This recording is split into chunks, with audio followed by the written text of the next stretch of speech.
আমি কিন্তু খেলা পুরোটাই দেখেছি। আজকের খেলা অত্যন্ত সুন্দর পরিবেশে শেষ হয়েছে।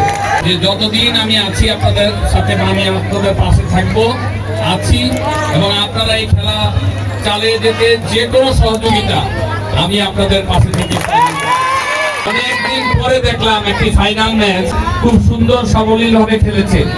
খুব ভালো লেগেছে খেলাটা। আসলে বলে হাঞ্চরে তোমাদের সম্প্রদায়ের লোক আছে, মতলবে আছে, ফরিদগঞ্জে আছে। এই ইন্টার জেলার মধ্যে উপজেলা ভিত্তিক 3 মাস পর পর টুর্নামেন্ট করো, সব সহযোগিতা আমি করবো। এই থিম সংটা কি আবার চলবে? থিম সংটা